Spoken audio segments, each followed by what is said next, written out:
आदेश आदेश जय गिनाई सभी भाइयों को। आज मैं आप सबके लिए एक बहुत ही गुप्त योगिनी की साधना लेकर आया हूँ, जिसको बोलते हैं शिव द्वितीय योगिनी, जो भगवान शिव के एक परम दूत की तरह कार्य करती हैं। मतलब जो भक्त की कोई भी चिंता होती है या उसकी जो भी समस्या होती है वो भगवान शिव तक पहुँचाती है और वहाँ उसका निवारण, जो भी उसका उपाय है वो भी प्रदान करती है। और माता शक्ति की ये परम सहचरी भी है, उनकी मित्र भी है, इसलिए शक्ति की कृपा प्राप्त करने में भी ये बहुत ही अहम भूमिका निभाती है। ठीक है, तो ये एक रहस्यमय योगिनी है और गुप्त उसको है और बहुत उच्च कोटि की साधना में भी गिना जाएगा। योगिनियों की जितनी साधना है उसमें ये भी उच्च कोटि की साधना में गिनी जाएगी। ये साधकों के कोई भी मोक्ष के मार्ग में कभी भी रुकावट उत्पन्न नहीं करती है, अपितु जो साधकों को मोक्ष दिलाने में भी ये मदद करती है, उसका मार्गदर्शन पूर्ण करवाती है। तो ये भगवान शिव के पास संदेशा वो लेके जाएगी, तो भगवान शिव अगर साधक अपने आत्मा कल्याण चाहता है, मोक्ष मार्ग चाहता है, तो उस हिसाब से वो भी उसको मार्ग दिखाएंगे और उनकी कृपा भी किस तरह से प्राप्त की जाती है मोक्ष प्राप्ति के लिए भगवान शिव की, वो सारा जो भी वेद है वो ये सब बता सकती है, अगर सही से इसको किया जाए तो। क्योंकि उच्च कोटि की साधना है, साधक मन से पूर्ण रूप से एकाग्र होना चाहिए। ठीक है, और सात्विक विचार वाला होना चाहिए। खराब वृत्ति से इसका जाप कदापि मत करे, वरना शिवगण आके बराबर की हालत खराब कर देते हैं। तो चलो अपने समय नहीं बिगाड़ते, इसका मैं विधान बता देता हूँ। तो इनकी साधना होती है भगवान शिव के मंदिर में। ठीक है, भगवान शिव के मंदिर में इनकी साधना होती है। दूसरी इनकी साधना होती है स्मशान में। तीसरी इनकी साधना होती है जैसे कोई चालू नदी है जिसमें पानी रहता हो, 12 मास पानी रहता हो, सूखी सूखती रहो, जैसे माता गंगा है, यमुना है, ऐसी बहुत सारी नदी है, ब्रह्मपुत्र है, नर्मदा है। तो ऐसी कोई जो बड़ी जो नदियाँ होती है उनके उनके संगम पे या तो उनके तट पे जो पवित्र जगह हो, जहाँ आसपास भगवान शिव का मंदिर हो, तो वहाँ बैठ के आप कर सकते हो। तीसरी इसकी साधना होती, अपने चौथी इसकी साधना होती है बिल्ली के, बेल मिली मतलब बेल बेल वृक्ष के नीचे होती है। ठीक है, लेकिन बेल वृक्ष के नीचे इनकी साधना की जाती है श्रावण महीने में, केवल श्रावण महीने में। ठीक है, और एक दूसरी वनस्पति के नीचे इनकी साधना होती है, वो है सफ़ेद मदार, सफ़ेद जो आक होता है उसके सानिध्य में इनकी साधना होती है। तो इनकी साधना की शुरुआत कोई भी महीने की कृष्ण पक्ष की अष्टमी से शुरू कर सकते हैं। लगातार 21 दिन की साधना है, या तो भी पूर्णिमा से पूर्णिमा कर सकते हो। साधना में करना क्या है कि आपको एक दीपक निर्मित करना पड़ता है, खुद ही बनाना पड़ेगा ये दीपक। ठीक है, तो दीपक में क्या क्या यूज़ होगा, तो आटे का दीपक होगा ये। तो आटे का दीपक किस तरह से बनाना होगा वो कल विधान सुन लीजिए। उसके मूल चीज़ है दीपक ये, और इसका एक धूप जो निर्मित खुद करते हैं, ये दोनों चीज़ें इसकी मुख्य है। तो दीपक में अपने क्या बोलते हैं, काले उड़द के लोट, अपने आटा सॉरी, काले उड़द का जो आटा आता है तो वो लेना है। भस्म, स्मशान की भस्म हो या कोई भी सीधे धुने की भस्म हो, उसमें मिलानी है। ठीक है, गेहूँ का आटा थोड़ा अंदर डालना है और डाल के गाय का घी थोड़ा अंदर डालना है। उसमें तेल वेल नहीं डालना है, पानी भी नहीं डालना है। पानी थोड़ा डाल सकते हो, गंगा जल डाल सकते हो, गुलाब जल डाल सकते हो, सादा पानी नहीं डालना है। तीसरा अपने गौमूत्र भी अंदर डाल सकते हो थोड़ा, वो डाल के उसको गीला करके फिर दीपक का निर्माण करना है, चौमुखी दीपक का। ठीक है, और उसमें जो बत्ती रहेगी वो आँख मदार की रहेगी, मदार की जो रुई आती है उसकी बत्ती लगेगी। चमेली और तिल का तेल मिक्स करके ये दीपक जलाना है, या वो दोनों ना हो सके तो गाय का घी, शुद्ध गाय का घी हो, और उसमें भी अगर काली गाय का घी मिल जाए तो सबसे बढ़िया है, उससे इसका दीपक प्रज्वलित करना है।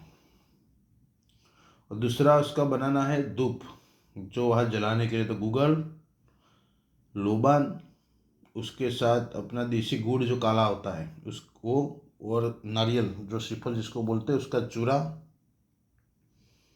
ठीक है, इतना याद रखना, गूगल, लोबान, अपने इसका बोलते हैं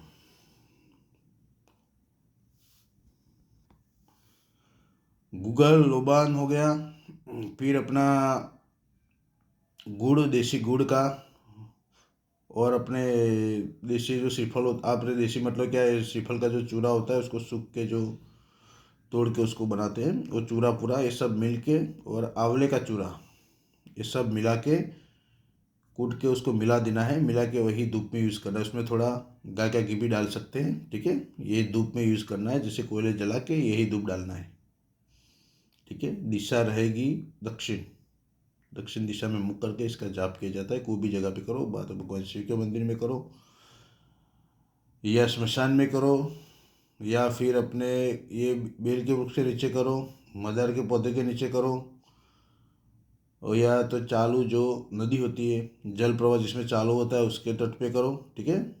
ये कई भी जगह किया जा सकता है। मदार के पौधे पे, बेल वृक्ष में श्रावण महीने में किया जाता है। मदार के पौधे के नीचे अपने करने से पहले उसको न्योता जरूर दे के आए कि हे वृक्षराज, मैं आपके सानिध्य में शिवदूती योगिनी का दिव्य जो अनुष्ठान में लेने जा रहा हूँ, आप इसमें मुझे कृपया सफलता प्रदान करें। जो भी मेरे मार्ग के अवरोध है उसको दूर करने में मेरी सहायता करें, और मेरा मन पूर्ण रूप से एकाग्र रहे, आशीर्वाद प्रदान करें, क्योंकि वो भी महारुद्र ही है। मदार है वो भी रुद्र ही है, एक प्रकार का वृक्षराज है। तो उसके नीचे करो, तो ये संकल्प ले, अगले दिन न्योता दो, संकल्प लेके फिर जाप करो, ठीक है। जाप कब शुरू करना है, कृष्ण पक्ष, कोई भी महीने की कृष्ण पक्ष की अष्टमी से शुरू कर सकते हैं। केवल बेल वृक्ष के नीचे ही पूर्णिमा, आपने क्या बोलते हैं, श्रावण महीने में उसका जाप किया जा सकता है, ठीक है। इस तरह से पूरा मंत्र है। ये जो धूप बताया, धूप याद रख लेना, ठीक है, क्योंकि धूप बहुत ज़रूरी है। यही धूप उसमें कार्य करेगा। और जो दीपक जो मैं बोलता हूँ, वो दीपक इस तरह से खुद निर्मित करना पड़ता है। माला रहेगी रुद्राक्ष की माला से जाप करना है। जो मैं मंत्र बताऊंगा उसके 3 माला जाप करना है, ठीक है। जैसे भगवान शिव के मंदिर में आप जाप कर रहे हो तो हवन करने की जरूरत नहीं पड़ेगी, लेकिन अगर बाहर आप कहीं जाप कर रहे हो तो 2 माला जाप रहेगा, 1 माला का हवन रहेगा। हवन में क्या करना है, तो हवन में जो अपने श्रीफल का चूरा, गाय का घी, आंवले का चूरा, देसी गुड़, ये जो धूप में जो मैंने बताया हुआ है, वही चीज़ों का हवन रहेगा।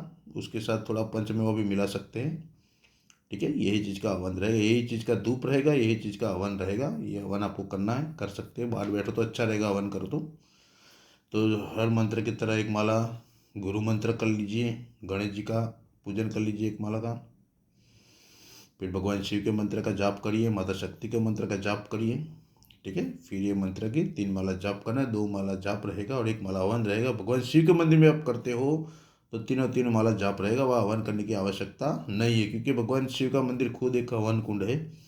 वहाँ पे ऊर्जा, ऐसी आध्यात्मिक ऊर्जा रहती है कि 3 मालाओं में भी आपको बहुत सब कुछ प्राप्त हो सकता है। तो देखो, ये जो योगिनी होती है, तो इसका जो अनुभव में क्या होगा कि, तो योगिनी का जो अनुभव होगा तो उसमें शिवगण, जो गण शिव के जो गण हैं, आसपास के जो भी सकारात्मक या नकारात्मक जो भी एनर्जी होगी, सब आकर्षित होगी। वो कोई ना कोई रूप में माया जाल या छलावे रच सकती है। इसलिए मैंने पहले भी बताया है, अभी भी बता रहा हूँ, वो चीज़ याद रखना कि स्वयं जो शक्ति जिसका आप जाप करें, उसके अलावा जो भी आता है सब छलावे है। इतने याद रखना, किसी की बातों में नहीं आना है। कोई भी बहलाने फुसलाने की कोशिश करे, ठीक है, उल्लू बनाने की कोशिश करें तो भी किसी की बातों में नहीं आना। जब तक हमारा जाप खत्म ना हो, ना किसी से बात करनी है। कोई भी चीज़ आए पीछे से बात करें, क्योंकि बाहर आप साधना करोगे सब चीज़ें होगी, शिव मंदिर में सब चीज़ें नहीं होती है। बाकी बाहर चीज़ में आप साधना करोगे तो आसपास कौन सी शक्ति निवास करती हो तो पता चलता नहीं है, क्योंकि इसके जो जाप करने का समय है वो रात को 10:30 बजे के बाद ही। तो उसके बाद क्या होता है कि मध्य रात्रि का भी शुरुआत हो जाती जाएगी, तो आसपास की चीज़ें तो एक्टिव होगी। इसलिए वो तो बाहर तो जो मजबूत हृदय वाला जो साधक होगा वही करेगा। बाकी तो कोई शिव मंदिर में करे तो भी बहुत है, ये सब के बस की बात नहीं है। बाकी जो करना चाहते साधक, उनके लिए मैंने बताया है। तो मैं अभी बहुत सी उच्च कोटि की साधनाएं बताई है, तो मैंने बोला चलो अभी योगिनियों का भी, जो मुख्य योगिनियाँ हैं, जो गुप्त है अपने आप में, तंत्र में बहुत ही प्रमुख कही गई है, और मोक्ष मुक्ति में भी ये सब चीज़ें सहायक है। तो ऐसी चीज़ों की मैं साधना डालता हूँ, तो आपको वो बहुत ही काम में आएगी। जब भी आप भविष्य में आप उस लेवल पे पहुँचो, आपको लगे कि भाई मैं हम कोई भी चीज़ कर सकते हैं, तब ये चीज़ आप जरूर करें। ठीक है, तो मंत्र सुन लीजिए ध्यान से। ओम नमो योगिनी योगिनी महायोगिनी शिवदूती योगिनी शिव की दासी शक्ति की सहचरी आओ आओ, दो बार आएगा आओ आओ, इतना याद रखना। आओ आओ हमारे पास, गुरु गोरख के आदेश से आओ, मेरे जप से आओ, भगवान शिव की भक्ति से आओ, इसी पल आओ। दुहाई शिव शक्ति की, आन गोरख गुरु गोरख मचननाथ की। आदेश आदेश आदेश, इस तरह से पूरा मंत्र है। दोबारा से सुन लीजिए मंत्र। ओम नमो योगिनी योगिनी महायोगिनी शिवदूती योगिनी शिव की दासी शक्ति की सहचरी आओ आओ हमारे पास, गुरु गोरख के आदेश से आओ, मेरे जप से आओ, भगवान शिव की भक्ति से आओ, इसी पल आओ। दुहाई शिव शक्ति ज्ञान गोरख गोरख गोरखनाथ मचन गोरखनाथ नहीं, गुरु गोरख मचननाथ की। आदेश आदेश आदेश, इस तरह से पूरा मंत्र आएगा। मैं उसको डिस्क्रिप्शन में लिख दूंगा अच्छी तरह से, इसलिए आपको पता चल जाएगा। ठीक है, तो ये मंत्र है। इसमें हर एक चीज़ बताना भूल गया। भोग में 7 बतासे लेने हैं, उसके ऊपर एक बतासे पे एक जोड़ी लौंग रखना है। लौंग खंडित नहीं होना चाहिए, वो भोग अर्पित करना है उनको। हर दिन भोग अर्पित करना है। और एक पान का बीड़ा, लौंग इलायची वाले पान का बीड़ा उनको अर्पित करना है। ठीक है, जहाँ भी करो संकल्प जरूर लें, संकल्प के बिना कभी जाप मत करो, है ना। और पूर्ण नीति नियम से करो। ब्रह्मचर्य से का मतलब क्या है कि ब्रह्मचर्य का पालन करने का जब मैं बोलूँ तो उसमें ब्रह्मचर्य हर तरफ से होगा, विचारों से, दृष्टि से, वाणी से, ये हर तरफ से जो ब्रह्म का आचरण करता है वही ब्रह्मचारी है। बाकी इंद्रिय को बंधन से कोई ब्रह्मचारी नहीं हुआ है। हमारा मन अगर वश में रहेगा तभी हमारी आत्मशक्ति जागृत होगी, और आत्मशक्ति जागेगी तभी परम शक्ति जागेगी। ठीक है, ये सब चीज़ें हैं। चलो भाइयों, ज़्यादा बोलूँगा वीडियो लंबा हो जाएगा। अभी दूसरी मैं योगिनियाँ भी लाऊंगा आपके लिए। बढ़िया सी साधना है, ये छोटी साधना है पर बहुत उच्च कोटि की है, क्योंकि बड़ी चीज़ें सब नहीं कर पाएंगे। इसलिए आप लोगों के कमेंट देखे, मैंने बोला चलो भाई आपको योगिनी की साधना है। अभी बहुत सारी चीज़ें हैं, विद्याधरों की भी बहुत सारी चीज़ें मेरे को डालनी है। गंधर्व, यक्ष, किन्नर, विद्याधर, फिर महापिशाचिनियों की भी चीज़ें हैं अमुक बहुत ही उच्च कोटि की। बेतालों की भी बहुत सारी चीज़ें हैं, वो मैं धीरे धीरे डालता रहूँगा। ठीक है भाइयों, आदेश आदेश। जय गिरनारी, सब खुश रहो, मस्त रहो, अपनी मौज मस्ती में रहो। आदेश आदेश आदेश। ओम नमो आदेश।